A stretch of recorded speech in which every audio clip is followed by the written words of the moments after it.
চলে এসেছি আজকে আরও একটা নতুন রেসিপি নিয়ে। আজকে যে রেসিপিটা নিয়ে এলাম এটাকে ডেজার্টের আইটেম বলাই যেতে পারে, কারণ আমি আজকে বানিয়ে ফেলেছি হোমমেড ম্যাঙ্গো আইসক্রিম। খুব সহজে কিন্তু আমি এটা বানিয়েছি। নমস্কার বন্ধুরা, আমি মৌমিতা চলে এলাম আজকে আরও একটা নতুন রেসিপি নিয়ে।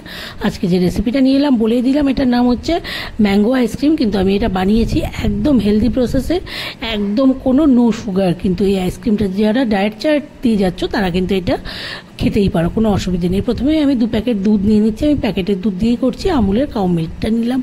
আমি এখানে 2 প্যাকেট দুধকে ভালো করে জাল দিয়ে নেব। কিন্তু জাল দিয়ে এটাকে 2 প্যাকেট দুধ তো পুরো 1 লিটার হয় না, একটু কমই থাকে, 900 মতো হয়।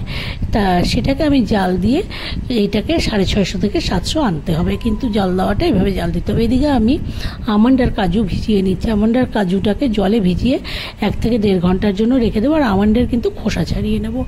দুধ ভালো করে জাল হয়ে গেলে গিয়ে গ্যাসটা অফ করে দিয়ে প্রথমে এর মধ্যে আমি দিয়ে দেবো মাখনা। আমি বড় বাটির 1 বাটি মাখনা দিয়ে দিচ্ছি কিন্তু। আর দিয়ে দেবো কাজু, ভিজিয়ে রেখেছিলাম যে কাজুটা, সেই কাজুটাও দিয়ে দেবো। এগুলো কিন্তু দুধ গরম থাকার সময়ই দিতে হবে। দিয়ে তারপরে আমি এর মধ্যে দিয়ে দিচ্ছি আমন্ডটা। আমন্ডের খোসা ছাড়িয়ে নিয়েছি, নিয়ে সব কিছু একসাথে দিয়ে দিলাম। দিয়ে এটাকে 2 থেকে 3 ঘন্টার জন্য রেখে দেবো। 2 থেকে 3 ঘন্টা পরে আমি এই যে দেখতে পাচ্ছ কেটে নিয়েছি, নিয়ে মিক্সিতে দিয়ে দিলাম। এবার এই যে দুধ, আমন্ড, কাজু, মাখনা সব ভিজিয়ে রেখেছিলাম যেটা দুধের সাথে, সেগুলোকে একবারে এর মধ্যে দিয়ে একটা পেস্ট করতে হবে। কিন্তু এবার আমটা একটু বুঝে দিতে হবে, আমটা যেন খুব ভালো মিষ্টি হয়। যদি সেক্ষেত্রে তোমাদের কাছে মানে খুব ভালো মিষ্টি আম না থাকে তাহলে একটু চিনি দিতে পারো। আমি কিন্তু কোনো চিনি দিলাম না, দেখতে পাচ্ছ একদম এই যে এরকম স্মুথ একটা পেস্ট করে নিতে হবে। তারপরে আমি এটাকে এবার ওভারনাইট ফ্রিজে রেখে দেবো।